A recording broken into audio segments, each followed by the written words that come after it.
ഏവർക്കും study Nifty മലയാളത്തിന്റെ daily market ന്യൂസിലേക്ക് സ്വാഗതം. ഇന്ന് ഏപ്രിൽ 3 ബുധനാഴ്ചയാണ്. ഇന്നലെ US യൂറോപ്യൻ മാർക്കറ്റുകളിൽ ഒരു ബ്ലഡ് ബാത്ത് തന്നെയാണ് കാണാൻ സാധിച്ചത്. ഇലക്ട്രോണിക് വെഹിക്കിൾ കമ്പനിയായ ടെസ്ല ഇന്നലെ ഏകദേശം 6% ഇടിയുകയുണ്ടായി. US 10-year ട്രഷറി ബോണ്ട് ഈൽഡുകൾ നേട്ടമുണ്ടാക്കി. അതുപോലെ ഓയിൽ പ്രൈസുകളും ഉയരുകയുണ്ടായി. ഇതുകൂടാതെ ഏഷ്യൻ മാർക്കറ്റുകളെ സംബന്ധിച്ച് നെഗറ്റീവായ ഒരു വാർത്ത ഇന്ന് രാവിലെ വരുന്നത് തായ്വാനിലെ ഭൂചലനവും സുനാമി മുന്നറിയിപ്പുമാണ്. എന്തായാലും ഇന്ന് നിഫ്റ്റിയിൽ ഒരു 110 മുതൽ 120 പോയിന്റ്സിന്റെ ഒരു ഗ്യാപ് ഡൗൺ ഓപ്പണിങ്ങിനാണ് സാധ്യതയുള്ളത്. എല്ലാ വാർത്തകളിലേക്കും വരാം. ആദ്യം മാർക്കറ്റ് ന്യൂസിലേക്ക്. ഇന്ന് നമ്മൾ ശ്രദ്ധിക്കേണ്ട പ്രധാനപ്പെട്ട കുറച്ച് മാർക്കറ്റ് ന്യൂസുകൾ നോക്കാം. ആദ്യം ഇന്ത്യയുടെ മാനുഫാക്ചറിംഗ് PMI 16 വർഷത്തെ ഉയർന്ന നിലയിലെത്തി. മാർച്ചിൽ ഇന്ത്യയുടെ ഉൽപ്പാദന മേഖല 16 വർഷത്തിനിടയിലെ ഏറ്റവും ഉയർന്ന നിലയിലെത്തി. HSBC ഇന്ത്യ മാനുഫാക്ചറിംഗ് PMI 59.1 എത്തി നിൽക്കുന്നത്. ഇനി ഉൽപ്പാദനവും വിൽപ്പനയും 2020 ഒക്ടോബർ മുതൽ ഏറ്റവും വേഗതയേറിയ നിരക്കിൽ വികസിച്ചു. നിർമ്മാണ മേഖല നിർണായകമായ 50 മാർക്കിന് മുകളിലായി തുടരുന്നു. ഇത് തുടർച്ചയായ 33ാമത്തെ മാസത്തെ വളർച്ചയെ സൂചിപ്പിക്കുന്നു. മാർച്ചിൽ വളരെ ചെറിയൊരു വിഭാഗം കമ്പനികൾ മാത്രമാണ് തങ്ങളുടെ വിൽപ്പന വില വർദ്ധിപ്പിച്ചത്. ഉപഭോക്താവിനെ നിലനിർത്താനുള്ള ശ്രമങ്ങൾ നിരവധി കമ്പനികളെ അവരുടെ ഫീസ് വർദ്ധിപ്പിക്കുന്നതിൽ നിന്നും തടഞ്ഞു. ഏതായാലും ഉൽപ്പാദന മേഖല ശക്തമായി തുടരുന്നത് ഇന്ത്യയെ സംബന്ധിച്ച് വളരെ പോസിറ്റീവായ കാര്യം തന്നെയാണ്. മറ്റൊരു വാർത്ത ഇന്ത്യയുടെ വിദേശകാര്യമന്ത്രി ശ്രീ S ജയശങ്കർ പറഞ്ഞ ചില പ്രസക്തമായ കാര്യങ്ങളിലേക്കാണ്. സാമ്പത്തികമായി ചൈനയുമായി മത്സരിക്കാൻ ഇന്ത്യ ഉൽപ്പാദനത്തിൽ ശ്രദ്ധ കേന്ദ്രീകരിക്കുന്നതിന്റെ ആവശ്യകത ഊന്നി പറയുകയാണ് വിദേശകാര്യമന്ത്രി S ജയശങ്കർ. അതിർത്തിയിലെ പിരിമുറുക്കം മൂലം ഇന്ത്യ ചൈന ബന്ധങ്ങളിലെ അസാധാരണത്വം ജയശങ്കർ എടുത്തു കാണിക്കുന്നു. ബന്ധം മെച്ചപ്പെടുത്തുന്നതിന് സമാധാനവും സ്ഥിരതയും അനിവാര്യമാണെന്ന് പ്രസ്താവിച്ചു. ചൈനയെ സാമ്പത്തികമായി നേരിടാനുള്ള ഏകമാർഗം ഉൽപ്പാദനത്തിൽ ശ്രദ്ധ കേന്ദ്രീകരിക്കുകയാണ് എന്ന് അദ്ദേഹം എടുത്തു പറയുന്നു. സാങ്കേതിക പുരോഗതിക്കും ഇന്ത്യയുടെ മൊത്തത്തിലുള്ള സാമ്പത്തിക വളർച്ചയ്ക്കും ഉൽപ്പാദനത്തിന്റെ പ്രാധാന്യം ജയശങ്കർ എടുത്തു പറഞ്ഞു. ഇന്നിവിടെ പറഞ്ഞ 2 വാർത്തകളും മാനുഫാക്ചറിംഗ് സെക്ടറുമായി ബന്ധപ്പെട്ടതാണ്. 2 വാർത്തകളും മാനുഫാക്ചറിംഗ് സെക്ടറെ ബൂസ്റ്റ് ചെയ്യുന്ന വാർത്തകൾ തന്നെയായിരുന്നു. ഇനി നമ്മുടെ ചാനൽ ആരെങ്കിലും സബ്സ്ക്രൈബ് ചെയ്തിട്ടില്ലെങ്കിൽ ഇപ്പോൾ തന്നെ ചാനൽ സബ്സ്ക്രൈബ് ചെയ്ത് ആ ബെല്ലൈക്കൺ കൂടി എനേബിൾ ചെയ്യുക. ഇനി നമ്മുടെ വീഡിയോയ്ക്ക് ആരെങ്കിലും ലൈക്ക് ചെയ്യാൻ മറന്നുപോയിട്ടുണ്ടെങ്കിൽ ഇപ്പോൾ തന്നെ ലൈക്ക് ചെയ്യുക. നിഫ്റ്റിയിലേക്ക് 3 ദിവസത്തെ നേട്ടത്തിന് ശേഷം വെറും 8 പോയിന്റ്സ് ഇടിഞ്ഞ് 22,453 ക്ലോസ് ചെയ്തു. കുറച്ച് ദിവസത്തെ ഷാർപ്പ് അപ്പ് മൂവിന് ശേഷം ഇന്നലെ ഒരു കൺസോൾട്ടേഷനാണ് നിഫ്റ്റിയിൽ കാണാൻ സാധിച്ചത്. ഹവർലി മൊമെന്റം ഇൻഡിക്കേറ്റർ ഒരു നെഗറ്റീവ് ക്രോസ് ഓവർ ആണ് കാണിക്കുന്നത്. കൂടാതെ ഇന്നലെ 22,500 ഹോൾഡ് ചെയ്യാൻ നിഫ്റ്റിക്ക് സാധിച്ചില്ല. 22,497 ഇന്നലത്തെ ഹൈ. നിഫ്റ്റിയെ സംബന്ധിച്ച് മുൻപിലുള്ള ഒരു ഹേർഡിൽ 22,526 എന്ന ഓൾ ടൈം ഹൈ ആണ്. അത് ക്രോസ് ചെയ്യാൻ സാധിച്ചു കഴിഞ്ഞാൽ നിഫ്റ്റി കൂടുതൽ ബുള്ളിഷ് ആയി എന്ന് നമുക്ക് വിലയിരുത്താം. അപ്സൈഡിലേക്ക് വന്നാൽ 22,500 മുതൽ 22,600 വരെയുള്ളത് പ്രധാനപ്പെട്ട ഒരു ലെവലാണ്. ഡൗൺ സൈഡിലേക്ക് വന്നാൽ 22,350 പ്രധാനപ്പെട്ട ഒരു ലെവലാവാനും സാധ്യതയുണ്ട്. ഡേ ക്യാൻഡിൽ തുടർച്ചയായ 2ാമത്തെ ദിവസവും ഒരു ഡോജി ക്യാൻഡിലാണ് നിഫ്റ്റിയിൽ ഫോം ആയിരിക്കുന്നത്. ഇപ്പോഴത്തെ റാലിക്ക് മുന്നോടിയായുള്ള ഒരു കൺസോൾട്ടേഷൻ ആവാം ഇത്. മാക്സിമം ഓപ്പൺ ഇൻട്രസ്റ്റ് രേഖപ്പെടുത്തിയ കോൾ സൈഡിലെയും പുട്ട് സൈഡിലെയും സ്ട്രൈക്കുകളിലേക്ക്. ആദ്യം കോൾ സൈഡിൽ 22,500 സ്ട്രൈക്കിലാണ് കൂടുതൽ ഓപ്പൺ ഇൻട്രസ്റ്റ് ഉള്ളത്. അതിനുശേഷം 23,000 സ്ട്രൈക്കിലും അതിനുശേഷം 22,600 സ്ട്രൈക്കിലുമാണ്. പുട്ട് സൈഡിലേക്ക് വന്നാൽ കൂടുതൽ ഓപ്പൺ ഇൻട്രസ്റ്റ് രേഖപ്പെടുത്തിയ ആദ്യത്തെ സ്ട്രൈക്ക് 22,000 അതിനുശേഷം 22,300 അതിനുശേഷം 22,200 ഓപ്പൺ ഇൻട്രസ്റ്റ് ഡാറ്റ പ്രകാരം ഒരു സപ്പോർട്ട് ആവാൻ സാധ്യതയുള്ളത് 22,300, റെസിസ്റ്റൻസ് ആവാൻ സാധ്യതയുള്ളത് 22,500 മുതൽ 600 വരെയുള്ള ലെവലാണ്. അടുത്തത് change in open interest data പ്രകാരം കോൾ സൈഡിലും പുട്ട് സൈഡിലും വന്ന വ്യത്യാസങ്ങൾ പരിശോധിക്കാം. ആദ്യം ATM സ്ട്രൈക്കായി 22,450 സ്ട്രൈക്കിൽ 30% വർധനവാണ്, ഒരു ലോങ് ബിൽഡപ്പാണ് പുട്ട് സൈഡിൽ കാണുന്നത്. കോൾ സൈഡിലേക്ക് വന്നാൽ 85% വർധനവ്, ഒരു ഷോർട്ട് ബിൽഡപ്പ് കാണാം. അടുത്തത് 22,400 സ്ട്രൈക്കിൽ 36% വർധനവ് പുട്ട് സൈഡിൽ കാണാം.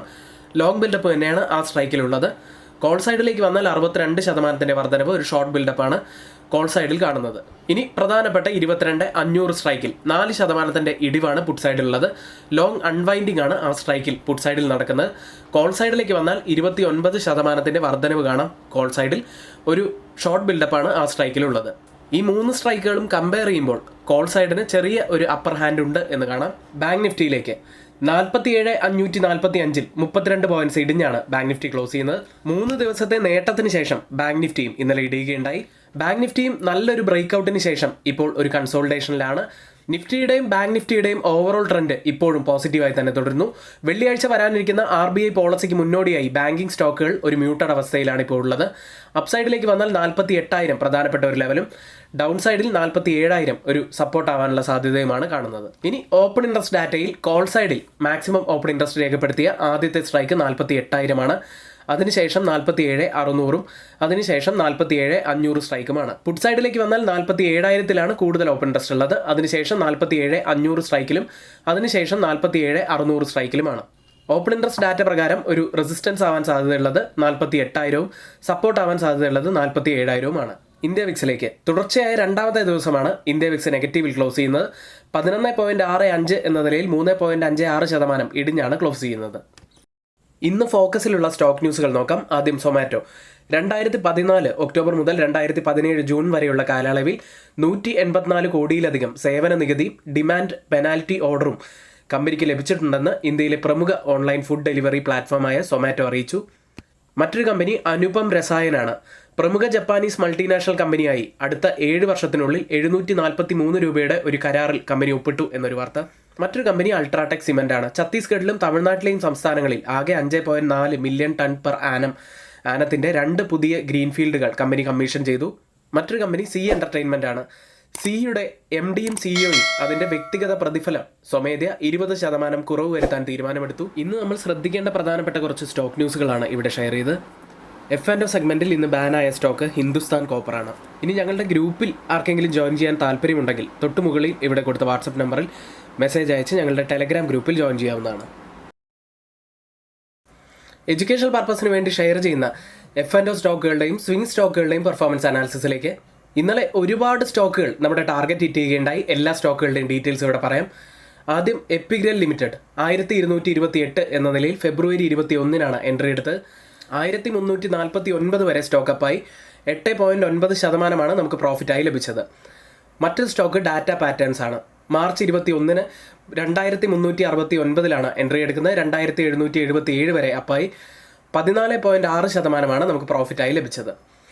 അടുത്തത് അദാനി പവർ. ഫെബ്രുവരി 26 573.8 എന്ന നിലയിൽ എൻട്രി എടുത്തു. 588.45 വരെ സ്റ്റോക്ക് അപ്പായി 2.4% പ്രോഫിറ്റായി ലഭിച്ചത്. മറ്റൊരു സ്റ്റോക്ക് കരൂർ വൈശ്യ ബാങ്ക് ആയിരുന്നു. മാർച്ച് 14 176 എൻട്രി എടുത്തു. 189.5 വരെയാണ് സ്റ്റോക്ക് അപ്പായത്. 7.2% പ്രോഫിറ്റായി ലഭിച്ചു. മറ്റൊരു സ്റ്റോക്ക് CE ഇൻഫോ സിസ്റ്റംസ് ആണ്. മാർച്ച് 20 1791 എൻട്രി എടുത്തു. 1928 വരെ സ്റ്റോക്ക് അപ്പായി 7% നമുക്ക് പ്രോഫിറ്റായി ലഭിച്ചു. മറ്റൊരു stock amber enterprises India limited ആണ്. മാർച്ച് 22 സ്റ്റോക്കിൽ എൻട്രി എടുത്ത് 3500 എൻട്രി എടുത്തു. 3794 വരെ സ്റ്റോക്ക് അപ്പായി 7.7% പ്രോഫിറ്റായി ലഭിച്ചു. മറ്റൊരു സ്റ്റോക്ക് IRB ആണ്. ഏപ്രിൽ 1 എൻട്രി എടുത്തു. 60.80 എന്ന നിലയിലാണ് എൻട്രി എടുത്ത്. 63.9 വരെ സ്റ്റോക്ക് അപ്പായി വെറും 2 ദിവസം കൊണ്ട് 4.85% നമുക്ക് പ്രോഫിറ്റായി ലഭിച്ചു. മറ്റൊരു സ്റ്റോക്ക് സ്കാഫ്ലർ ഇന്ത്യയാണ്. മാർച്ച് 20 2947 എൻട്രി എടുത്തു. 3056.5 വരെ സ്റ്റോക്ക് അപ്പായി 3.5% നമുക്ക് പ്രോഫിറ്റായി ലഭിച്ചു. മറ്റൊരു സ്റ്റോക്ക് വരോക്ക് എഞ്ചിനീയറിംഗ് ആയിരുന്നു. മാർച്ച് 4 519 എൻട്രി എടുത്തു. 545 വരെ സ്റ്റോക്ക് അപ്പായി 4.7% പ്രോഫിറ്റായി ലഭിച്ചു. മറ്റൊരു സ്റ്റോക്ക് ബജാജ് ഓട്ടോ ആണ്. മാർച്ച് 27 9103 എൻട്രി എടുത്തു. 9316 വരെ സ്റ്റോക്ക് അപ്പായി 2.2% പ്രോഫിറ്റായി ലഭിച്ചു. അടുത്തത് IRCTC. മാർച്ച് 21 930 എൻട്രി എടുത്തു. 1004 വരെ സ്റ്റോക്ക് അപ്പായി 7.3% പ്രോഫിറ്റായി ലഭിച്ചു. അടുത്തത് CDSL. മാർച്ച് 21 1727 എൻട്രി എടുത്തു. 1883 വരെ സ്റ്റോക്ക് അപ്പായി 8.2% പ്രോഫിറ്റായി ലഭിച്ചത്. മറ്റൊരു സ്റ്റോക്ക് ലാർസൻ ആൻഡ് ടുബ്രോ ആയിരുന്നു. മാർച്ച് 21 സ്റ്റോക്കിൽ എൻട്രി എടുക്കുന്നത്. 5386 നിന്നും 5652 വരെ സ്റ്റോക്ക് അപ്പായി 4.7% പ്രോഫിറ്റായി ലഭിച്ചത്. അടുത്തത് ലിൻഡെ ഇന്ത്യ. മാർച്ച് 22 6659 എൻട്രി എടുത്തു. 7000 വരെ സ്റ്റോക്ക് അപ്പായി 4.8% പ്രോഫിറ്റായി ലഭിച്ചു. F&O സെഗ്മെന്റിൽ നമ്മുടെ ടാർഗറ്റ് ഹിറ്റ് ചെയ്ത സ്റ്റോക്ക് കോൺകർ ആയിരുന്നു. 900 CE ആയിരുന്നു പറഞ്ഞത്. 33 നിന്നും 42 വരെ സ്റ്റോക്ക് അപ്പായി ഏപ്രിൽ 1 സ്റ്റോക്കിൽ നമ്മൾ എൻട്രി എടുത്തത്. ടാർഗറ്റ് ഹിറ്റ് ചെയ്ത 15 സ്റ്റോക്കുകളാണ് നമ്മളിവിടെ പറഞ്ഞത്. ഇക്വിറ്റീസ് ഹോൾഡ് ചെയ്യുമ്പോൾ എത്രമാത്രം റിട്ടേൺ ആണ് നമുക്ക് കിട്ടുന്നത് എന്ന് ഈ ഡാറ്റ കാണിച്ചു തരുന്നുണ്ട്. ഈ പറഞ്ഞതെല്ലാം നമ്മുടെ ടാർഗറ്റ് ഹിറ്റ് ചെയ്ത സ്റ്റോക്കുകളാണ്. ഇനി നമ്മുടെ ഗ്രൂപ്പിൽ ആർക്കെങ്കിലും ജോയിൻ ചെയ്യാൻ താല്പര്യമുണ്ടെങ്കിൽ തൊട്ട് താഴെ ഇവിടെ കൊടുത്ത വാട്സപ്പ് നമ്പറിൽ ഞങ്ങൾക്ക് മെസ്സേജ് അയച്ച് ഞങ്ങളുടെ ടെലഗ്രാം ഗ്രൂപ്പിൽ ജോയിൻ ചെയ്യാവുന്നതാണ്. ഗ്ലോബൽ മാർക്കറ്റ് സെഗ്മെന്റിൽ ആദ്യം FIDA ആക്ടിവിറ്റിയാണ്. FIS 1622 കോടി രൂപയ്ക്കാണ് ഇന്നലെ സെല്ല് ചെയ്തത്. DIS ആവട്ടെ 1952 കോടി രൂപയ്ക്ക് ബൈ ചെയ്തു. US മാർക്കറ്റുകൾ.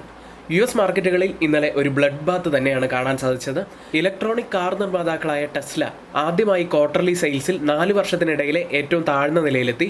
ടെസ്ല ഏകദേശം 6% ഇന്നലെ ഇടിഞ്ഞത്. മാർക്കറ്റ് ഇടിയാനുണ്ടായ മറ്റുള്ള കാരണങ്ങൾ നോക്കിയാൽ US 10-year ട്രഷറി ബോണ്ട് ഈൽഡുകൾ ഉയരുകയുണ്ടായി. നവംബറിന് ശേഷമുള്ള ഏറ്റവും ഉയർന്ന നിലയായ 4.35 എത്തി നിൽക്കുന്നത്. ഓയിൽ പ്രൈസുകൾ 5 മാസത്തെ ഉയർന്ന നിലയിലെത്തി.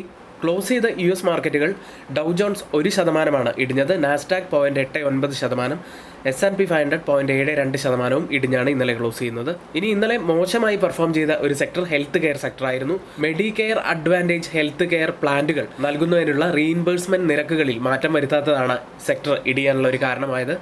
ഇന്ന് ബുധനാഴ്ച ADP പ്രൈവറ്റ് പേറോൾ ഡാറ്റ പുറത്തുവരും. ഈ ആഴ്ച ഫെഡ് ചെയർ ജെറോം പവലിന്റെ ഉൾപ്പെടെ നിരവധി പേരുടെ സ്പീച്ച് ഉണ്ട്. അതുകൂടി നമ്മളൊന്ന് ശ്രദ്ധിക്കേണ്ടതാണ്. US ലിസ്റ്റ് ചെയ്ത ഇന്ത്യൻ കമ്പനികളുടെ പ്രകടനം.